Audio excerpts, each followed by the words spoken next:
After 7 years of tending to smoldering coals, learning from every mistake, and chasing that perfect balance of smoke and tenderness, I'm here to share everything I've learned about crafting mouth-watering smoked meats. No gimmicks, no shortcuts, just honest experience, hard-earned lessons, and a method that delivers every single time. Whether you're a weekend warrior or a backyard BBQ rookie, get ready to transform your smoking game, step by step. It all begins with the meat. This is your foundation, and you can't build greatness on shaky ground. I always start by choosing cuts with generous marbling, those pockets of fat that melt down and bathe the meat in flavor. Brisket, pork shoulder, and ribs are my staples. When I'm at the butcher, I look for cuts with a creamy layer of fat and even streaks running through the muscle. Don't be tempted to trim away too much fat. That's where the magic happens. The fat not only bastes the meat as it cooks, but it also infuses it with that signature richness you're after. Next comes the seasoning. Here's the thing. You don't need a cabinet full of exotic spices. The classics never go out of style. I reach for kosher salt and cracked black pepper. Nothing fancy, just pure, bold flavor.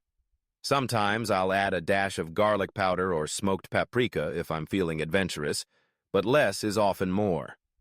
The goal is to let the meat shine, letting the smoke and natural juices do most of the talking.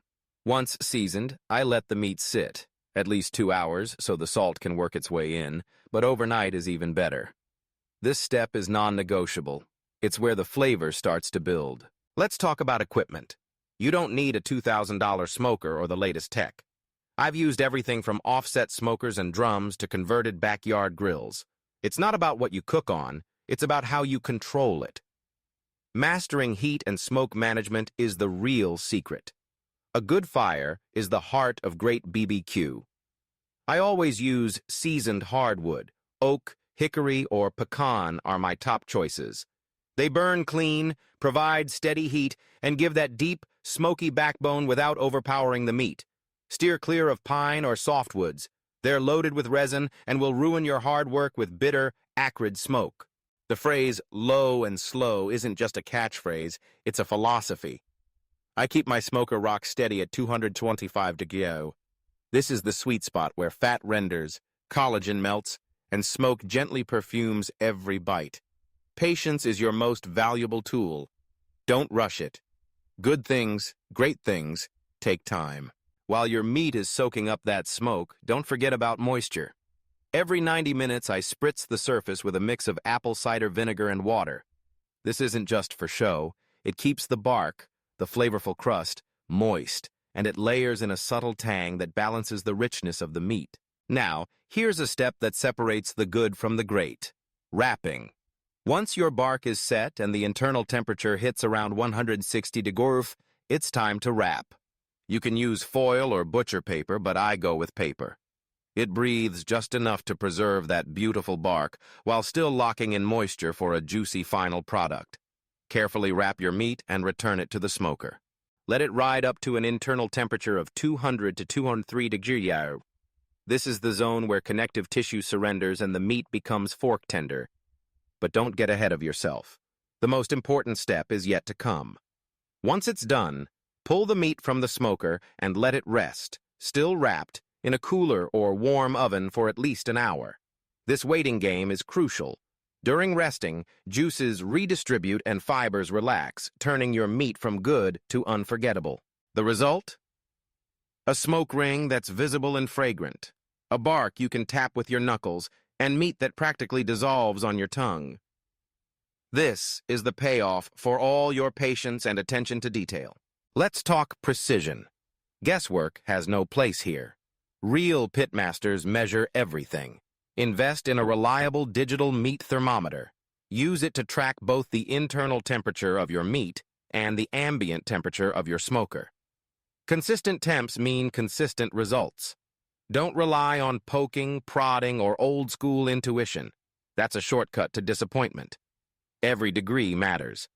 Pull your brisket too early and you'll chew for days. Overshoot, and you're left with dry, stringy meat. Take the guesswork out. Let your thermometer be the guide. Once you've nailed the basics, it's time to elevate your flavors.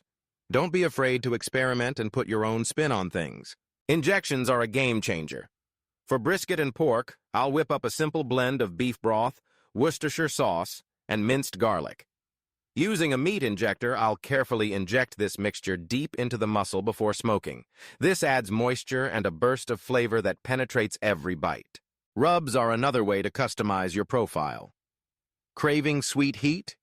Add brown sugar and cayenne to your base rub for ribs or pulled pork. Want a bolder bark?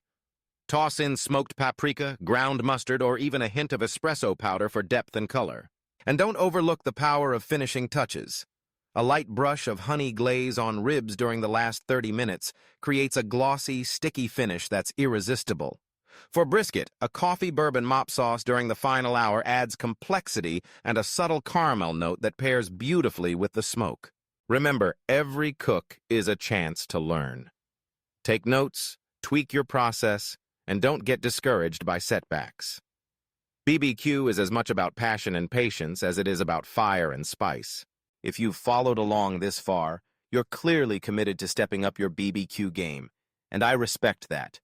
Take these techniques, make them your own, and don't be afraid to experiment. The beauty of BBQ is in the journey, not just the destination. Each cook is an opportunity to refine your skills, discover new flavors, and share incredible meals with the people you care about.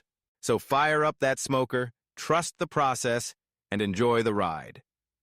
When you taste that first bite, smoky, tender, perfectly seasoned, you'll know it was all worth it. And when you've mastered your own signature style, pass it on. After all, BBQ is meant to be shared.